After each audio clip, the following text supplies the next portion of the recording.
protesters marched through downtown Albuquerque, all over the crisis surrounding APD. Armed with their voices and letters for the mayor, the crowd made its way through security and to the mayor's office. Matt has more on what happened last night, Matt. Yeah, Liz, but you know what they may not have known was that Mayor R.J. Berry was out of town yesterday. That didn't stop the protesters, though, from causing a big ruckus. About 20 protesters, as you mentioned, made their way past security, trying to deliver letters to the mayor. They're criticizing the way he has handled the trouble surrounding Albuquerque's police department. Now, once they got onto the 11th floor here, they wrapped crime scene tape all around these rooms, and they had a sit-in in the mayor's office. One woman even chained herself to this display case. City leaders told the protesters they would not be seeing the mayor again. He was out of town, so they read their letters anyway. And some of the protesters here are family members of those who have been killed by APD. We came today with a request for the mayor. There has not been an internal investigation done on my son's killing. Why? Wasn't he deemed worthwhile? Was he just human waste, like they like to say about all the people who's been killed? It's not right. We need answers. That was a reference to a Facebook post made a number of years ago by an officer. City leaders warned the protesters if they didn't leave, they would be arrested. Well, that's exactly what happened. And as police got there, the protesters heckled a newly appointed Major, Tim Gonnerman. This is Major Tim Gonnerman, who tasered a whole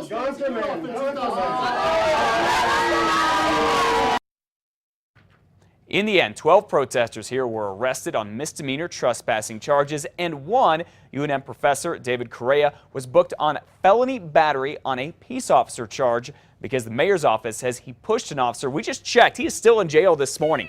Now, outside here, take a look at this. There was another group of protesters facing police in riot gear. Now, because of all of this, the city canceled the city council meeting, the second time this has happened in just the last few months. Elizabeth? Today's the day voters decide which Democrat will take on Governor Susana Martinez in November. Democrats Gary King, Alan Weber, Lawrence Real, and Howie Morales and Linda Lopez will face off in the primary election, which is today.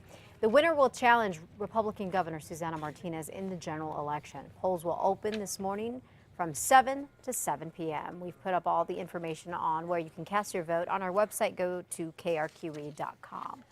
Santa Fe has a new police chief this morning. After a national search, the city has chosen Eric Garcia to lead the department. He has 24 years of law enforcement experience, including 18 years with the New Mexico State Police. He was also director of public safety in Española. Garcia replaces former chief Ray Real, who retired in March. 48 candidates from around the country applied for the job. Garcia's first day on the job will be June 16th. He'll make $104,000 a year. Well, 5:34 now, and Escape Khan now knows how long he'll be spending behind bars for his role in the brutal murder of a couple passing through New Mexico back in 2010. Tracy Province got 5 consecutive life sentences yesterday, and Caslin Welch here was supposed to be sentenced yesterday too. She helped Province and John McCluskey, who is her boyfriend and also her cousin, escape from a prison in Arizona. Then the three kidnapped Gary and Linda Haas here outside of Santa Rosa, and McCluskey killed the couple and burned them in their trailer. The judge wants to sentence Ms. Welch to 40 years in prison, but the defense is objecting, so the judge gave both sides 2 weeks to file motions before ruling on a sentence. And the mastermind of that crime, or was said to be, John McCluskey, is supposed to be sentenced today. It's really a formality. Jurors did not give him the federal death penalty, so he's automatically going to get a life sentence without the possibility of parole. Liz? A cop is being ordered to clean up his stuff after News 13 caught him illegally dumping his trash. It happened in a remote area of Rio Rancho. A man out enjoying the trail stumbled upon it. There's a couch, splintered wood, bed springs, and more. There was also an incriminating garbage bag.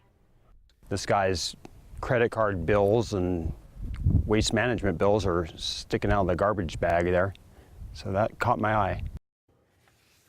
Those bills belong to Michael Mariscal, a state cop. Now, in a statement, State Police Chief Pete Casetas says he has ordered Mariscal to clean up the garbage. It's not clear if the officer will be cited. President Barack Obama's latest move to fight climate change is probably going to have a very big effect right here in New Mexico.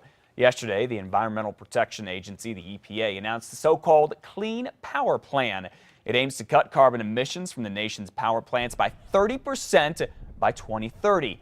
The plants could cut down on pollution by using wind and solar energy. Here in New Mexico, most of us get power from power plants that burn coal. This means our electric bills could go up when the plants get their new power sources. And New Mexico's largest electric company says it'll be building 4 more solar arrays in the next year or so. PNM is spending $79 million on these arrays to meet the state's new rules on renewable energy. That's where 15% of our electricity will have to come from renewable sources. That's something PNM says it will be able to do. Again, that is by next year. Tesla Motors is expected to announce the details of a recent stockholder meeting today. New Mexico is one of 4 states waiting to hear where the company will build its battery factory. The multi-billion-dollar plant will bring in about 6,500 jobs. We'll keep you posted on what they announce. The economy in northern New Mexico is about to take a hit. Chevron says it will be closing the molybdenum mine at Cuesta and will be laying off about 300 miners. That's pretty much all of them.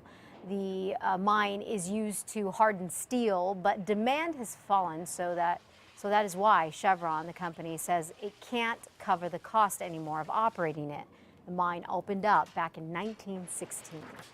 Coming up on 538, imagine watching 7 months of your hard work all wash away. Wow, take a look at this. The Berendo Arroyo just north of Roswell was destroyed last September after raging floodwaters rushed through the city. The Flood Commission has been working to restore the arroyo for 7 months now. Crews were about 70% done with the project, and then the big storms last week dumped nearly 4.5 inches of rain in just 4 hours. This is the damages that we've picked up so far from the storm we had last week, and this is our list of work that we've had scheduled and haven't got through. There is a lot on those lists. The commission hopes to hear by July if it'll get $400,000 from FEMA, the Federal Emergency Management Agency, to help fix the Berendo Arroyo.